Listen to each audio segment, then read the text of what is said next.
8650। पिता बदे परमारत मोही, राखा राम निहोर न ओही। पुनि पुनि अंगद का सब पाही, मरण भयउ कछु संशय नाही। वे तो पिता के वध होने पर ही मुझे मार डालते, श्री राम जी ने ही मेरी रक्षा की, इसमें सुग्रीव का कोई एहसान नहीं है। अंगद बार बार सबसे कह रहे हैं कि अब मरण हुआ, इसमें कुछ भी संदेह नहीं है। अंगद बचन सुनत कपि बीरा, बोल न सकई नयन बह नीरा।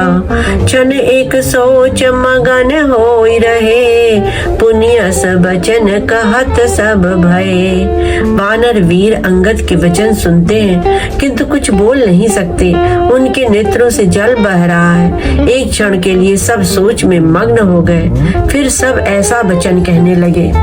हम सीता के सुध लीने बिना नहीं हम सीता के सुध लीने बिना, नहीं जय है जुबराज प्रवीणा।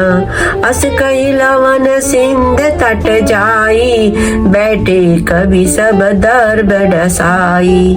हे सुयोग्य युवराज, हम लोग सीता जी की खोज लिए बिना नहीं लौटेंगे। ऐसा कहकर लवण सागर के तट पर जाकर सब वानर कुश बिछाकर बैठ गए।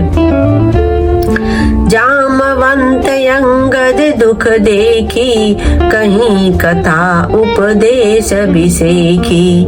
तात राम कहु नर जनि मानव, निर्गुण ब्रह्म अजित अज जानव। जामवान ने अंगद का दुख देखकर विशेष उपदेश की कथाएं कही।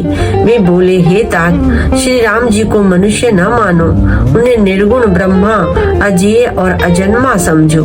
हम सब सेवक अति बड़े भागी, संतत सगुण ब्रह्म अनुरागी।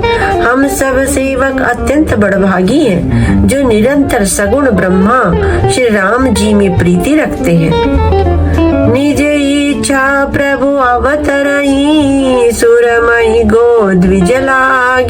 सगुन उपासक संग तहाँ, रहई मोक्ष सब त्याग। देवता पृथ्वी गौ और ब्राह्मणों के लिए प्रभु अपनी इच्छा से, किसी कर्म बंधन से नहीं, अपनी इच्छा से अवतार लेते हैं। वहाँ सगुणोपासक भक्तगण सालोक्य, समीप्य, सारूप्य, सृष्टि और सायुज्य सब प्रकार के मोक्षों को त्याग कर उनकी सेवा में साथ रहते हैं।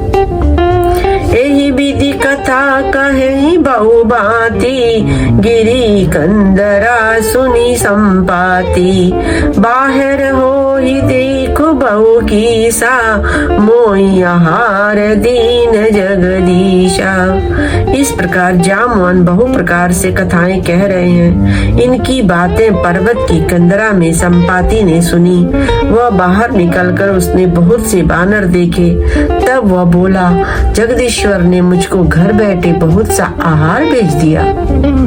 आज सबई का बचन करऊं, दिन बहु चले आहार बिनु मरऊं। कबहु न मिले भरी उदर आहारा, आज दीन विधि एक ही बारा। आज इन सबको खा जाऊंगा। बहुत दिन बीत गए, भोजन के बिना मर रहा था। पेट भर भोजन कभी नहीं मिलता। आज विधाता ने एक ही बार में बहुत सा भोजन दे दिया। डर पे गीत बचन सुनी काना, अब भा मरण सत्य हम जाना।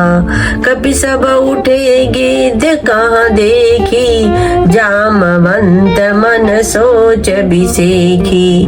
गिद्ध के वचन कानों से सुनते ही सब डर गए कि अब सचमुच ही मरना हो गया, यह हमने जान लिया। फिर उस गिद्ध संपाति को देखकर सब बानर उठ खड़े हुए।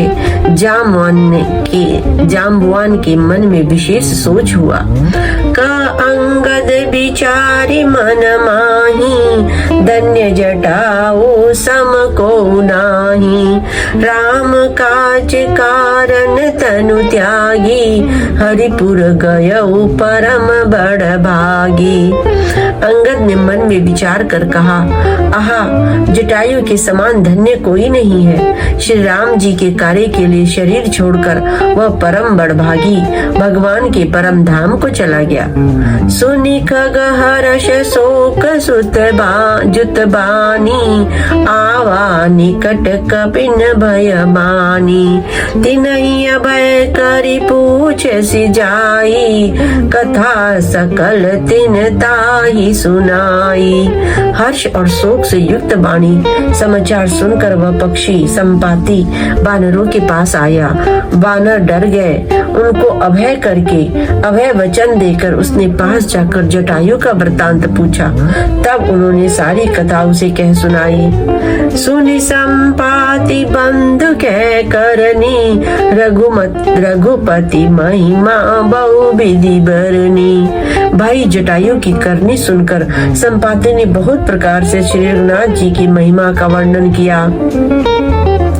मोहि ले जाहु सिंधु तटा, देऊ तिलांजलि ताय। बचन सहाय करबि मैं, पैहु खोजहु जाय। उसने कहा, मुझे समुद्र के किनारे ले चलो, मैं जटायु को तिलांजलि दे दूं। इस सेवा के बदले में मैं तुम्हारी वचन से सहायता करूंगा, अर्थात सीता जी कहाँ हैं सो बतला दूंगा। जिसे तुम खोज रहे हो उसे पा जाओगे। अनुज क्रिया करी सागर तीरा, कहीं निज कथा सुनाऊं कपिबीरा। हम दो बंधु प्रथम तरुणाई, गगन गए रवि निकट उड़ाई। समुद्र के तीर पर छोटे भाई जटायु की क्रिया श्राद्ध आदि करके संपाति अपनी कथा कहने लगा कि हे वीर वानरों, सुनो, हम दोनों भाई उठती जवानी में एक बार आकाश में उड़कर सूर्य के निकट चले गए थे।